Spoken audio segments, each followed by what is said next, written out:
Hi friends, welcome back. तो video है Pakistani channel पर इंडियन मुस्लिम ने बोलती बंद की। पाकिस्तानी चैनल पर भारतीय मुस्लिम ने सच बताया। चलो देखते हैं। तो वीडियो शुरू पर मेरे को ये क्वेश्चन है कि जब इनको सच बताते हैं ये पाकिस्तानियों को फिर शर्म नहीं आती बुलाते हुए दूसरों को कि भाई हमारी बेइज्जती हो रही है, इससे अच्छा हम ना ही बुलाएं। बेइज्जती कौन सुनने को तैयार होता होगा, मुझे तो समझ नहीं आ रही। पर देखते हैं कि क्या बोला है, क्या हुआ था, क्या बातचीत हुई है। तो वीडियो शुरू करते हैं। वीडियो शुरू करने से पहले अगर आप चैनल पर नए हो और आपने अभी तक सब्सक्राइब नहीं किया तो जल्दी से पहले सब्सक्राइब के बटन और बेल आइकन को क्लिक कर लो ताकि आपको हमारे सारे न्यू वीडियोस के नोटिफिकेशन मिल जाएं जैसे हम अपलोड करें। अगर आपको वीडियो पसंद आता है प्लीज लाइक एंड शेयर। चलिए शुरू करते हैं।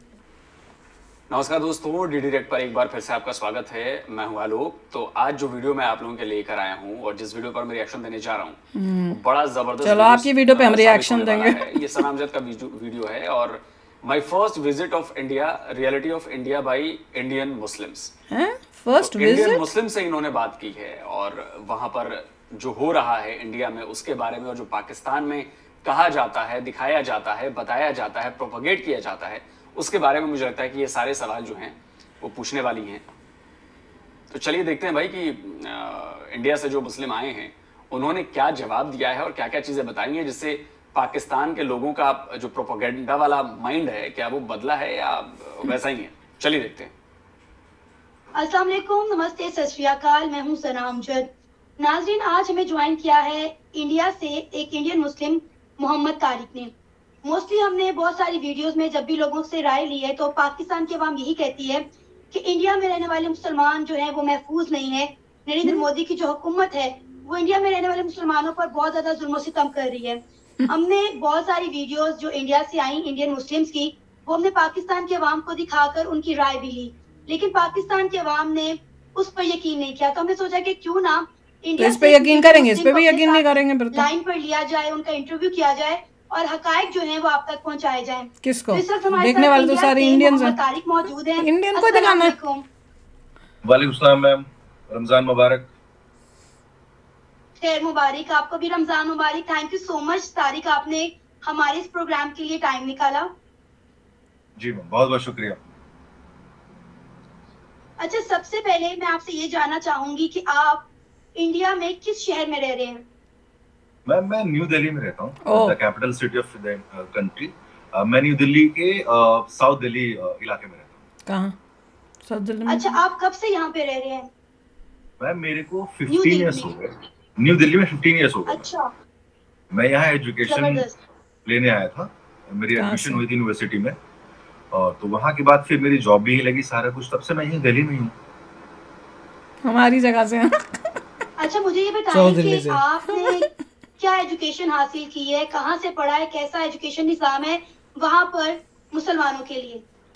क्या मुसलमान करते रहते हैं? यूनिवर्सिटी से पढ़ा हूँ, शायद आपके ऑडियंस को शॉक लगेगा। उसका नाम है जामिया मिलिया इस्लामिया और ये इंडिया की नंबर 1 यूनिवर्सिटी है। अच्छा, जबरदस्त।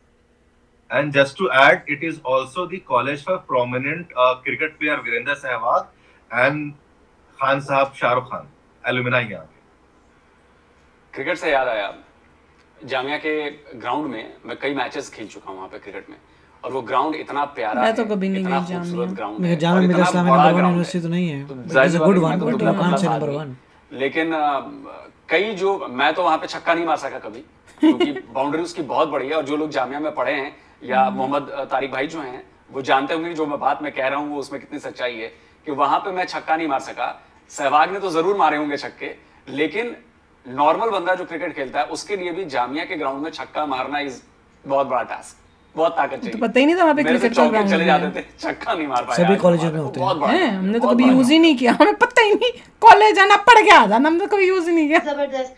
तो अभी आप क्या जॉब कर रहे हैं? मैं एक बिजनेस कंसल्टेंट हूँ।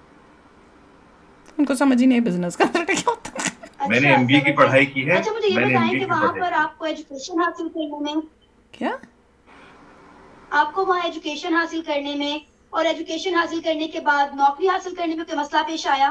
क्या बात कर? नहीं मैम, एजुकेशन का सिस्टम हमारा है, आपको एंट्रेंस टेस्ट देने होते हैं जिसमें हर लोग irrespective of religion will have to go through an entrance test based on merit। आपकी लिस्ट निकलेगी, आपका सिलेक्शन होगा, मेरा एडमिशन उसी के थ्रू हुआ। So in my class, half of the population was Muslim, half of the population, and more than the half of the population was non-Muslim. University में तो अगर आपके पास मेरिट है, अगर आप एंट्रेंस क्रैक करोगे तो आपका एडमिशन होगा। उसके बाद मेरी जॉब भी लगी। I will not name the company but just to give an idea, big 4 कहते हैं इनको, तो मेरी फर्स्ट प्लेसमेंट उसमें हुई थी। सो मुझे कहीं पे कोई दिक्कत नहीं है।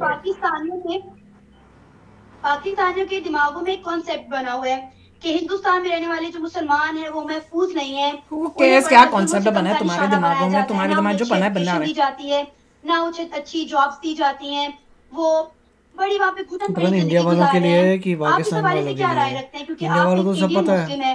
बेवकूफ बना रहे हैं, कोई पाकिस्तानी तो देखता नहीं इनके चैनल, बेवकूफ बना रहे हैं, मैं रियलिटीज जानना चाहूंगी और लोगों तक भी पहुंचाना बेवकूफ चाहूंगी। बनाया जा रहा लग रहा। Ma'am I will take 2 minutes in explaining this. आपको मैं 2 स्टैटिस्टिक्स देता हूँ, ठीक है? एक तो मैं आपके सामने बैठा हूँ जहाँ मैंने बताया कि मैंने हिंदुस्तान की सबसे बड़ी यूनिवर्सिटी में मेरिट के थ्रू अपना एडमिशन लिया, मुझे कोई दिक्कत नहीं, और मेरे साथ कई और मुस्लिम्स थे, कई नॉन मुस्लिम थे, and we had a very good time.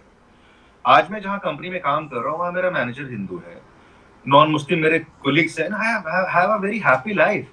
ना मेरी सैलरी रुक रही है, ना मुझे छुट्टियों में कोई दिक्कत हो रही है, कुछ भी प्रॉब्लम नहीं है। I am just as normal as anybody else. रही बात आपके जो कंफ्यूजन है वहाँ के लोगों को, मैं उसको क्लियर करता हूँ कि आपका मुल्क और हमारा मुल्क साथ में आजाद हुआ है। हमारे यहाँ माइनॉरिटी में मुस्लिम प्रेसिडेंट रह चुके हैं, सेकंड आर्मी हेड रह चुके हैं, होम मिनिस्टर रह चुके हैं, चीफ जस्टिस ऑफ इंडिया रह चुके हैं, वाइस प्रेसिडेंट रह चुके हैं, इंडियन क्रिकेट टीम के कैप्टन रह चुके हैं, आईएएस ऑफिसर, आईपीएस ऑफिसर भर के हैं, ब्यूरोक्रेट्स हैं। So we have all the posts. और the biggest example right now is Shahrukh Khan released the movie after COVID और वो वर्ल्ड रिकॉर्ड बनाती है। 20 करोड़ की आबादी मुसलमानों की आबादी में तो नहीं बना पाएगी ना। So we get all the love.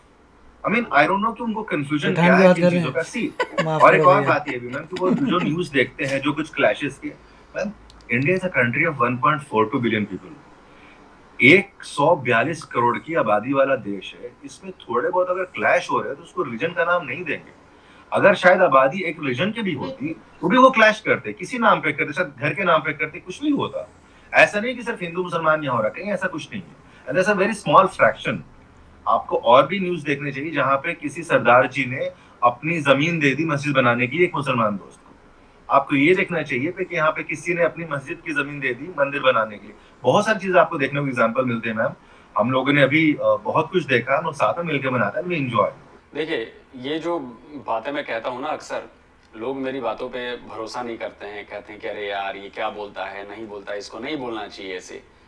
लेकिन देखिए जो बातें तारिक भाई ने कही है ना, इतना बड़ा देश है और इतने बड़े देश में क्लैशेस होते हैं, मतलब ये बात आप मानिए क्लैशेस होते हैं, इसमें कोई शक नहीं है, नहीं होने चाहिए पर होते हैं। नहीं तो लड़ाई जमीन के लिए दो हिंदुओं के बीच भी हो जाती है, लेकिन वही लड़ाई जब एक हिंदू और एक मुसलमान के बीच होती है तो उसको रंग दिया जाता है रिलीजन से कि देखो जी अगर मुस्लिम वहां पे हिंदुओं ने मार दिया या पीट दिया उसको, देखो जी देखो क्या हो गया मुसलमानों पर जुल्म हो रहा है। लेकिन ये काम तो हिंदू में भी होता है, मुस्लिम में भी होता है, सिख में भी होता है।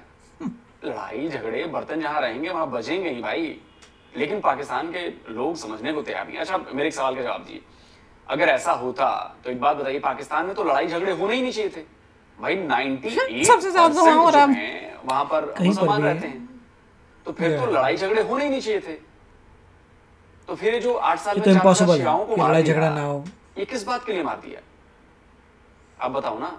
या इतने मर्डर होते हैं, इतने क्राइम होते हैं, इतनी कुछ चीजें होती है, मार पिटाई होती है, वो क्यों होती है? फिर तो नहीं होना चाहिए था ना यार। लेकिन यही चीज जब इंडिया में हो जाती है, अरे जी देखो देखो देखो देखो जुल्म हो गया जी, जुल्म हो गया जी, जुल्म हो गया जी।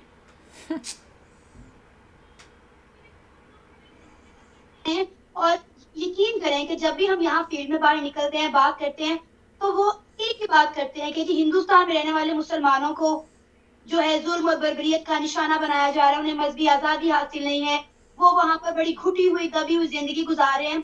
अगर आप वहां पे एक अच्छी जॉब के साथ काम कर रहे हैं, अच्छा एजुकेशन का निजाम है, अच्छा आप दिल्ली में रह रहे हैं, तो फिर कौन लोग है भाई जो ये प्रोपेगेंडा करते हैं? तुम लोग।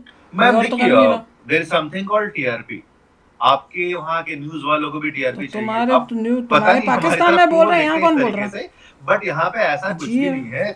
आई can drive through any part of my country no matter what without fear, कहीं पे कोई दिक्कत नहीं, I get all the When I was into my first profession, I used to travel all across the country. मैं पूरे हिंदुस्तान में घूमा, मुझे कहीं कोई दिक्कत नहीं हुई। मैं उस जगहों पे गया हूँ जहाँ पे शायद मुस्लिम की आबादी नहीं है।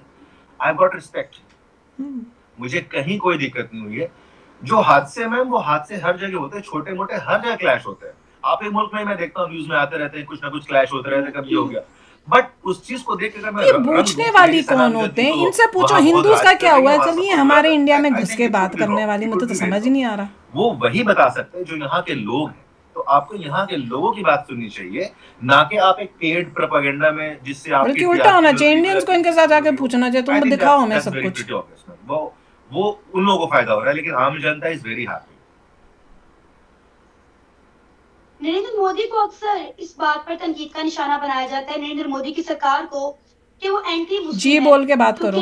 नरेंद्र मोदी जी, ज्यादा मुसलमान हिंदुस्तान में रह रहे हैं, तो आप मुझे बताएं कि क्या वहाँ की जो जमात है बीजेपी की, अगर हम बात करें तो क्या वो एंटी मुस्लिम है? कोई एंटी मुस्लिम नहीं है, खिलाफ वहाँ पर काम कर रही है? कोई नहीं मैम। हमारे यहाँ एक डेमोक्रेटिक सेटअप है। आप किसी पार्टी से की चीज को अपील करने के लिए कुछ कर सकते हो, लेकिन जब आप रूल करने आते हो ना, तो आपके पास एक संविधान है, कॉन्स्टिट्यूशन ऑफ इंडिया, जिसका प्रेम्बल ही कहता है कि we the people of India are secular, है ना, इन नेचर। तो हमारे पास कोई पार्टी का आप एक एजेंडा बना लो कि उनकी आइडियोलॉजी ऐसी है वैसी है, एंड ऑफ द डे सारे डेमोक्रेटिक सेटअप में काम करते हैं, संविधान के तहत काम करते हैं वो सारा कुछ। There is no government which can be anti Hindu, there no government which can be anti Muslim. It has to be public friendly. Every government, चाहे वो मोदी जी की हो, चाहे इसके पहले जो हो, चाहे इसके बाद भी आएगी, चाहे जो भी आएंगे, आने वाले साल में इंडिया की डेमोक्रेसी हमेशा अच्छी रहेगी और इंशाल्लाह और बेहतर होगी।